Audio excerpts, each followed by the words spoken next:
Acne is such a common issue that people ask a naturopath to help with. It can really affect your self-esteem, and in some instances it can be painful and uncomfortable. There's no magic quick fix for acne, whether you see a naturopath or try the conventional medicine route. And sometimes you have to try a few different approaches before finding what works best for you. Typical timelines are often small improvements within 2 to 3 weeks and more visible results around 3 months. When treating the underlying causes of acne naturopathically, these can sometimes take even longer. However, the benefits of treating these underlying causes are often wide-reaching. As with most naturopathic approaches to health issues, it's about finding out what the underlying cause of the acne is.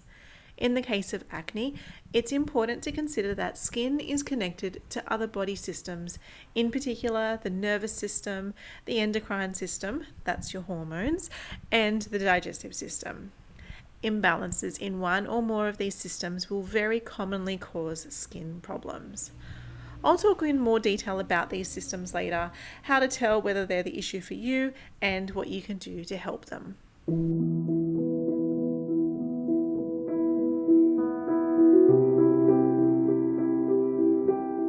My name is Alison Mitchell and I'm a practicing naturopath based in Australia. It's been a hot minute since my last episode of Guts and Girl Bits, so welcome back. I've been occupied with my busy home clinic, and I've also been spending some time writing e-courses, which I'll talk a little bit about later. Of course, I've also been spending time with my family. Would you believe my youngest Lara is now in kindergarten? How time flies. It was almost a year ago that I started planning this podcast episode, but I got rather distracted by everything else. However, I've had some spare time recently to sit down and record, and I'm hoping to stay on this momentum and release some more podcasts within the next few months. Please get in touch if you enjoy these podcasts, and if you have any questions or requests for future episodes, I'd love to hear from you. Sorting out your skin issues can be so frustrating when you're doing it by yourself. Do I need to go on medication? Does my diet make a difference? Are my hormones out of balance? Maybe this skin product will help. No, maybe this one. No, this one. No, this one.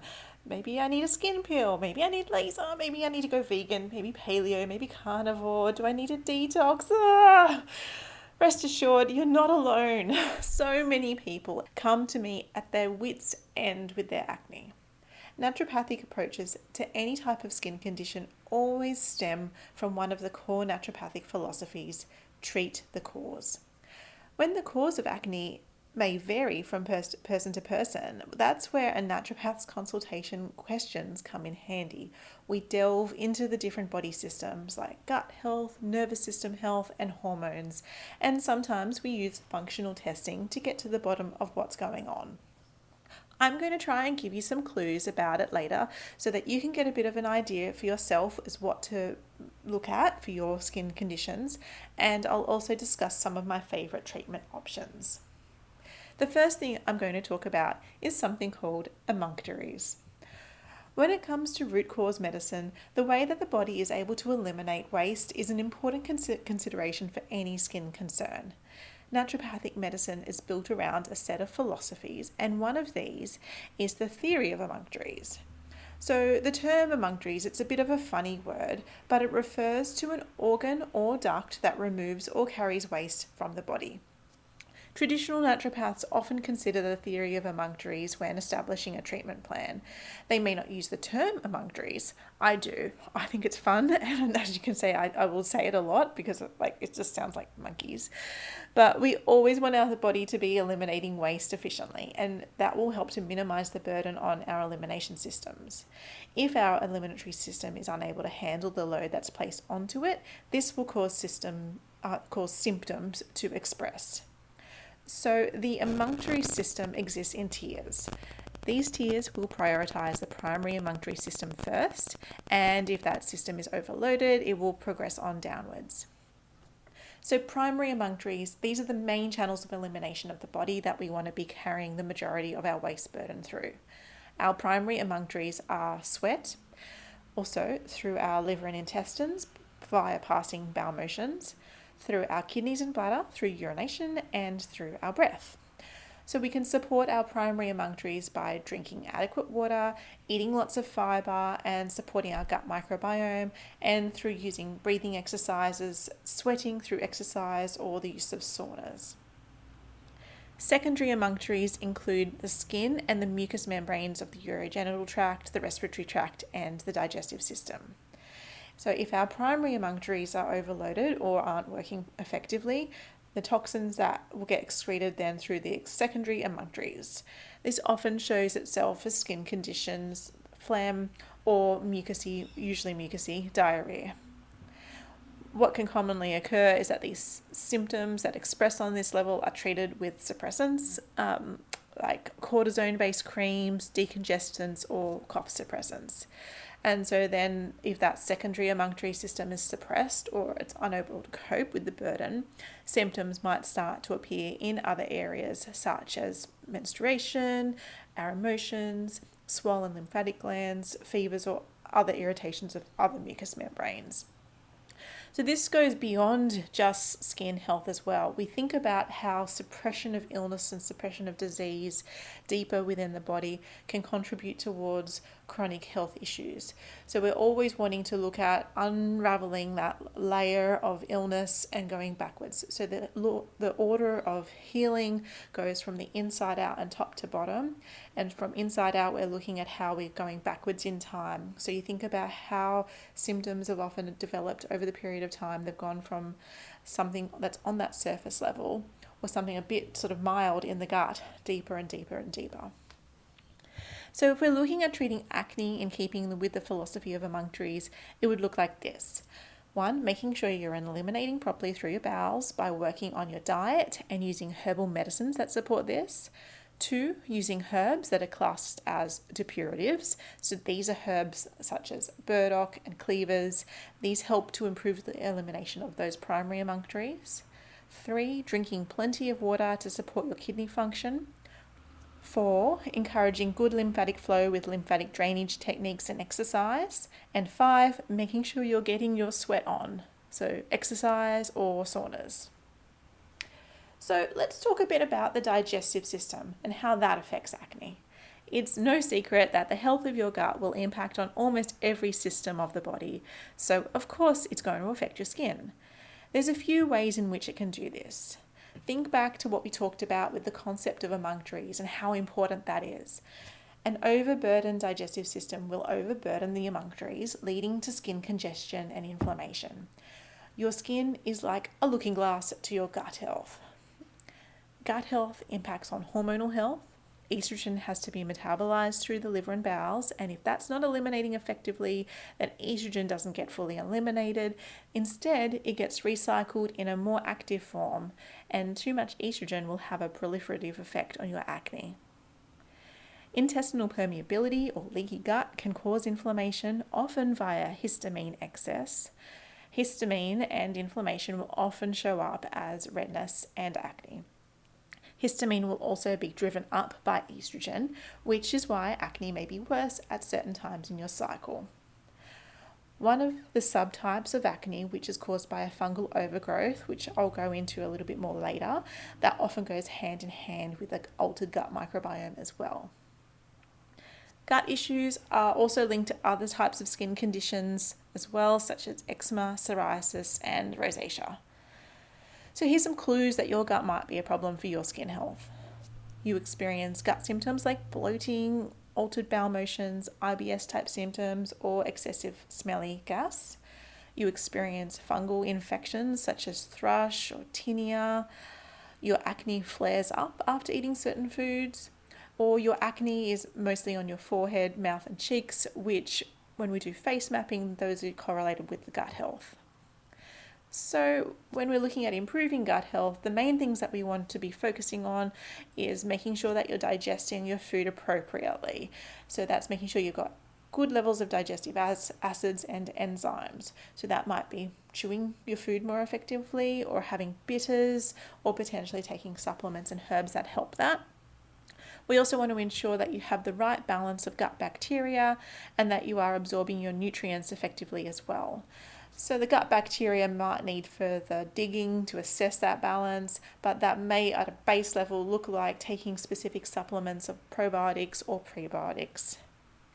Also, supporting the lining of the gut health is really important so that you don't have intestinal permeability allowing proteins or histamine through. And so that can be improved with herbs or with nutrients. And also you want to be avoiding highly inflammatory foods or any foods that you might be intolerant to, as these will aggravate inflammation, worsening any type of skin condition. Does stress cause health issues? I've heard this concept dismissed a lot, but I am a firm believer that yes, stress can cause physical symptoms, especially things to do with our skin. When we're going through high periods of stress, we will experience impacts on our inflammation levels due to increases in our cortisol and our histamine levels, and our reproductive hormones can be affected by increased stress, and then that causes increases in sebum and keratin production and increased hormone sensitivity in your skin as well. Stress will also impact our gut health, which will contribute towards skin inflammation and then therefore increased chance of skin infections. So here are some signs that your nervous system could be a player with your skin's health. Are you feeling like you're constantly on edge? Perhaps you feel oversensitive to sensory stimulation. Example, you get really irritated when there's a lot of noise everywhere. You might feel like you have difficulty thinking clearly or have brain fog. You might have noticed that your sleep is not as good as it used to be, really poor quality, or you're waking up a lot. You might have been living off of coffee and stimulants. Or perhaps you're feeling out of balance emotionally. Maybe you're feeling anxious or depressed. Maybe you're really tired. Maybe your libido's shot. So how can you support your nervous system? So here are some of my key steps. Make sure you're doing fun things and laughing. These are really great ways to keep our nervous system regulated and to burn off our stress hormones. Try as much as is possible to reduce your sources of stress. Maybe that might be asking for help with something that's putting a burden on your shoulders, delegating, or maybe starting to establish more boundaries. Make sure you're eating enough. Low-calorie, nutrient-poor diets can be a source of stress to the body. Similarly, for those who are in need of some nervous system nourishment, focus less on HIIT training and more on low-intensity steady-state exercise like walking or yoga or Pilates, or doing weight training instead. Make sure you're getting plenty of sleep and also set screen boundaries, because overuse of devices can be a big player when it comes to setting off our nervous system. Regularly practice mindfulness or breathing exercises, and if at all possible, get someone to talk to, perhaps a counsellor or a psychologist.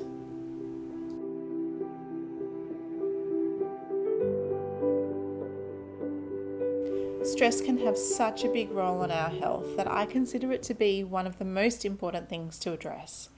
I have created an online group naturopathic program that provides individualized care in a group setting, focusing on the pivotal factors for a healthy nervous system and adrenal health. If you are feeling like your nervous system needs some nourishment, I'd love for you to join me in my program, Beat Burnout.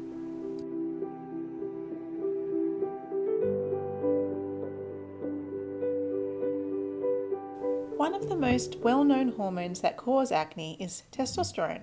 Testosterone and its family of hormones, androgens, cause acne by binding to receptors in the skin, increasing oil and keratin production, which results in oilier skin with a potential for blocked pores.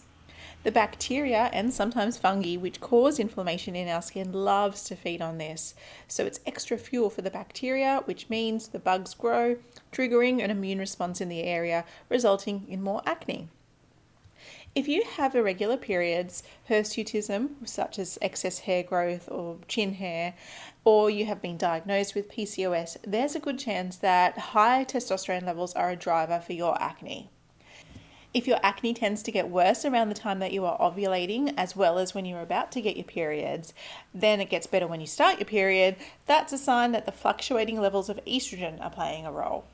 We need estrogen. It can be our best friend, but if we're not metabolizing or excreting it properly, then it can elevate histamine, causing inflammation.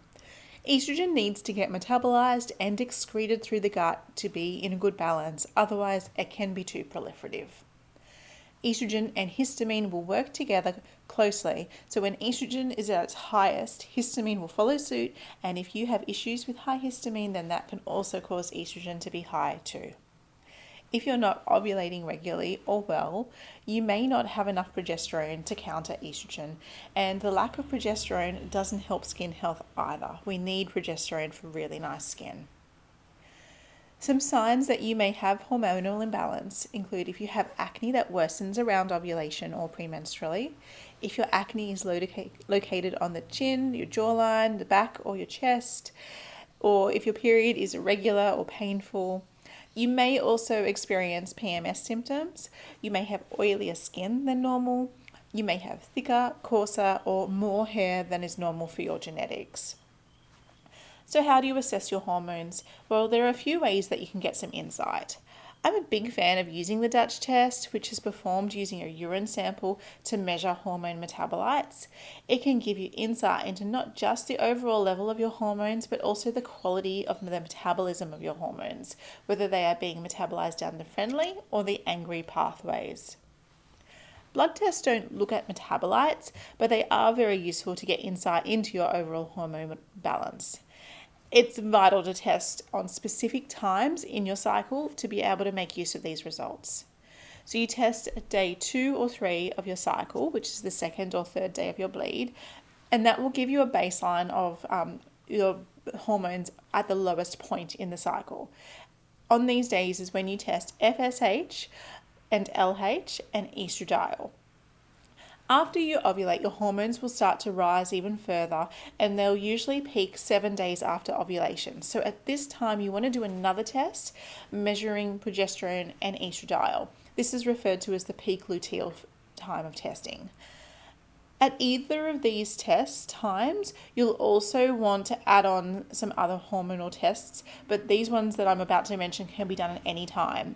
So that's your testosterone profile, which includes sex hormone binding globulin, which is SHBG, androstenedione, which is a subtype of androgen, testosterone, DHEA, an adrenal type of testosterone, and free androgen index, or FAI, which is just a calculation that measures the sex hormone binding globulin and testosterone together. You also want to look at prolactin and your thyroid profile, and you also want to assess for your insulin levels, which has to be a test done whilst you're fasting.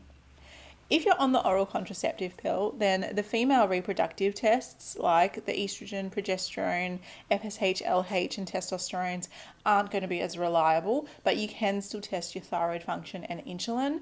And insulin can still be a really good one to assess because high levels of insulin are usually one of the drivers for why you have high testosterone in the first place. It's one of the main causes. So, does your diet make a difference to acne? Yes, it does.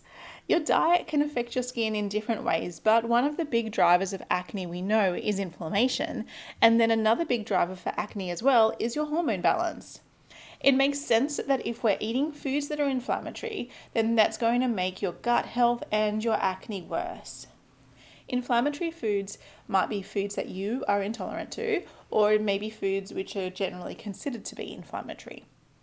So for some of the big ones that I usually recommend to people to cut out whilst we're sort of testing the waters, it's wheat and dairy, mostly dairy. I often recommend cutting out dairy as a first step when you try to address acne because it reduces inflammation. And so you could swap that for almond milk or oat milk or rice milk, whatever your preference is. Lactose-free milk isn't really going to make that much of a difference if you swap to that because a lot of the inflammation actually just comes from the protein. Some people find that A2 milk can be helpful for them, but initially I recommend cutting dairy out altogether because then you get a clearer picture of what's going on and what your cause is. After inflammatory foods, bad guy number 2 is sugar. So sugar is particularly refined sugar, and highly processed foods. They're an issue because it can increase the production of a substance called insulin-like growth factor 1, IGF-1. And this acts to increase the hormones known as the androgens in our body. So we've talked about that, that's testosterone. And what they do is they make your skin produce more oil and keratin. So rewind back to the section on hormones if you need a refresher on that. Insulin is also a hormone that is vital, it's important, but when we're eating a high GI diet, it's often going to be making acne worse because the insulin will be too high and we can develop resistance to it. So we want to aim for a low GI diet, and that's going to make a big difference there because insulin resistance can cause high testosterone. Imbalances in blood sugar levels could also trigger cortisol and histamine imbalance, so you really want to be keeping your blood sugar levels nice and stable. If you have a blood test that shows up high levels of insulin, then this can be a marker that you do have a bit of insulin resistance, which is a sign that you really need to get your blood sugar levels back under control. Insulin resistance is a leading cause of high testosterone and PCOS. Now, don't get me wrong, sugar is not all bad. I am a big fan of fruit and potato, but what we want to avoid is foods that have a lot of added sugar and they have a lot of refined carbohydrates and not much else that goes in with it.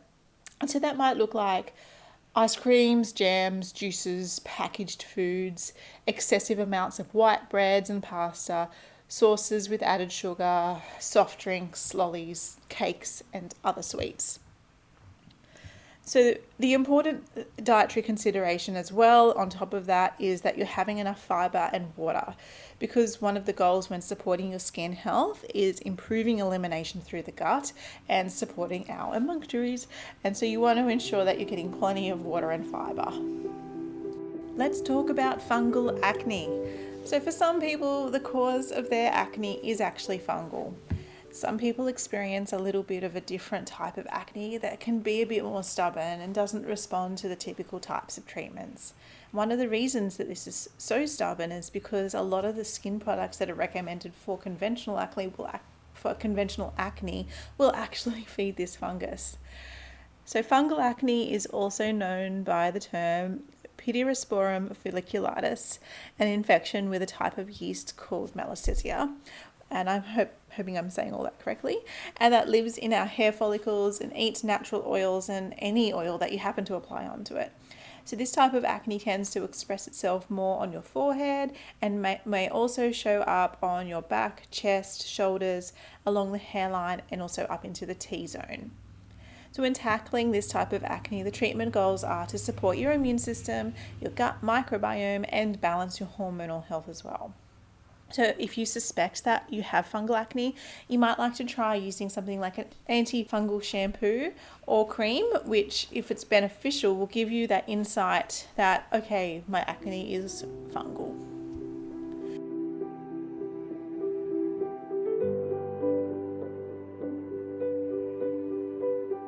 I did a shout out for some questions when planning this podcast. One of the submitted questions was, how do you prevent acne coming off of the pill?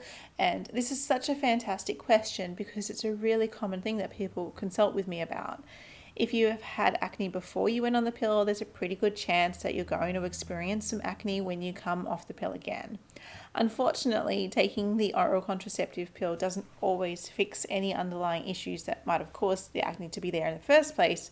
But what it does do is a fantastic job of reducing the oil production in the skin, which means that you're going to have very little acne, if any. When you come off the pill, this oil production is going to increase, and it gets a little bit confused because you haven't really been making any oil for however long, and it's like, hang on, how do I do this? How much oil do I have to make again? And so it goes a bit crazy, and usually it's going to be crazy for around 6 months or so, peaking at that point, and then it starts to settle down. But there are things that we can do to help reduce the intensiveness of the crazy. So what can you do if you're about to come off the pill? I recommend starting with cutting down inflammatory foods, and for most people, I recommend supplementing with zinc. I don't typically always just prescribe hormonal regulating herbs for at least 3 months after coming off of the pill, because I want the body to try and set up that communication through that HPO axis itself, because that's been suppressed for such a long time. But what I will do is I like to encourage emunctory support with herbs, support liver function to improve the clearance of the contraceptive, and also make sure that your lymphatic system and your immune system and your gut is happy. So question 2 was, how long does it take to fix acne? Well, how long remedies may take to fix acne will depend on what the underlying cause is, and it will depend on your constitution. It depends on how well you're able to apply dietary changes and take supplements. But in a nutshell, my experience is that the redness and inflammation will settle down within a few weeks, and then the frequency and severity of the breakouts will reduce and healing time will improve gradually from there. It's different with everyone, and as much as I wish everyone had great results, there are some people who do take a bit longer to see changes and some people who get occasional relapses. On the whole, I find 6 to 12 months a typical length of time until someone is able to ease off the herbs and supplements, and then they're feeling good about their skin at that point. If there's a lot of scarring, then that needs to get sorted with a beautician, especially the ones who have done laser treatments for scarring, who have that experience. Question 3 is, are probiotics helpful for acne? Well, yes, I usually do have, gut health has to be a focus when treating acne, especially if it's on the cheeks, but probiotics can be helpful as well. When we talk about treating the gut, it's not just as simple as taking a probiotic, but they can have a role. So a general reminder with probiotics is that you want to be strain specific. The code at the end of the probiotic name tells you what species it is, and therefore you can understand what role that has to play, because they've actually been able to identify its actions on health through research. So some of the strains that I look at using for skin health, particularly acne and inflammation of the skin, is Lactobacillus salivarius LSO3, Lactobacillus rhamnosus GG, and Lactobacillus casei LCO3, and there's some bifidobacterium such as the Breve BRO3 or the Animalis species. Question 4. My teenager has acne. I don't want her to go on harsh medications. Is there anything that can be done? Well, yes, of course. Treating teen acne is not too dissimilar to treating adult acne. We want to be balancing blood sugar levels to reduce its impact on hormones, and we want to be reducing inflammation by cutting down our inflammatory foods such as dairy and potentially high histamine foods. Supplements can be handy. For instance, zinc, vitamin B5. If blood sugar levels are an issue, then inositol can be helpful, or berberine-rich herbs. And berberine has an antimicrobial effect, so that can be helpful as well. Here's a summary of my favourite treatments for acne. A probiotic that's specific for acne. Balancing mineral health. So typically this might be with a zinc supplement, but in some cases copper might actually be needed, and that's a nutrient that's really important for collagen. So if you are unsure of whether you need zinc or copper, you can actually use a HTMA, a hair mineral analysis, to assess your mineral status. Supporting your gut function with gut healing nutrients and with a good diet. Lowering inflammation by eating a low dairy or a low histamine diet. And if your hormones are out of balance, then you need to address that. So here is where everything would need to be individualized for you. But ensuring good ovulation is a really important first step. Some common nutrients that I provide for that are often inositol, which supports blood sugar level balance and also supports ovulation. And also the mineral zinc, which has an anti-androgen effect. So if androgens are elevated, then zinc can be helpful. If you are a bit dry in your skin or you do have a lot of inflammation, then omega fatty acids can be helpful as well, which can be done via a supplement or through diet. My favourite one that I've been using lately is the ahi flower, which is a plant-based omega, and I do find really good results with that. Also, I use herbal medicine to support emunctories, stress levels and hormone balance, as well as to reduce infection and support our immune health. Some common herbs that I opt for, and I will also just remind you that herbal medicine is very individualized when it's prescribed by a practitioner.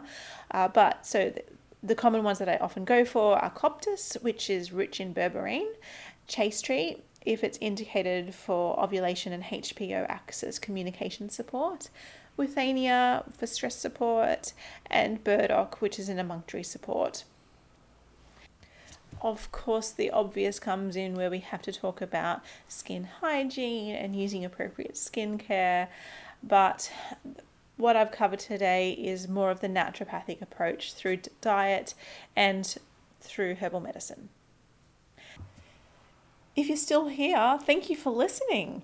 If you have enjoyed this episode, please leave a review, subscribe if you haven't already, and as always, feel free to get in touch. Bye. You've been listening to Guts and Girl Bits. If you'd like to learn more, you can contact me at my website naturopathnsw.com.au.